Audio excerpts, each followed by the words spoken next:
നമ്മളിവിടെ ചെയ്യാൻ പോകുന്നത് വെജിറ്റബിൾ പ്രിൻറ്റിംഗ് ആണ്. ഇതിനാവശ്യമായ സാധനങ്ങൾ എന്തുട്ടാന്ന് നോക്കാം. ഇന്ന് അവിടെ എടുത്തേക്കുന്നത് പൊട്ടറ്റയാണ്. പ്രിൻറ്റിങ് ചെയ്യാനായിട്ട് ടവൽ വേണം. പിന്നെ പൊട്ടറ്റ മുറിക്കാനായി കത്തിയും വേണം. അതിനാവശ്യമായ കുറച്ച് കളേഴ്സ് വേണം. Blue, magenta, orange, green. പിന്നെ പെയിൻറ്റ് മിക്സ് ചെയ്യാനായിട്ട് ബ്രഷ് വേണം. ഇനി നമുക്ക് പൊട്ടറ്റ മുറിച്ച് പൂക്കളുടെ ഡിസൈൻ ആക്കാം.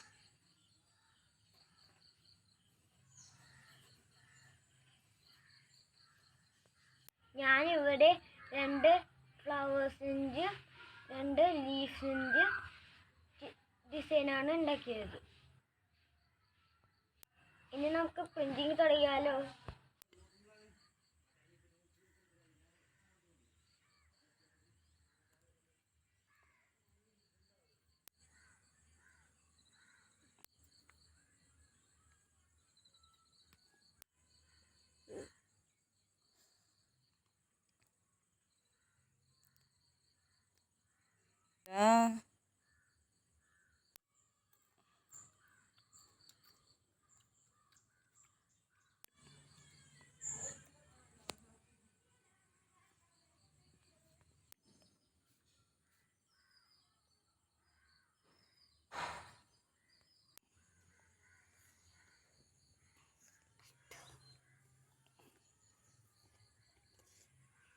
ഇങ്ങനെയാണ് വെജിറ്റബിൾ പ്രിൻറ്റിങ് ചെയ്യുക.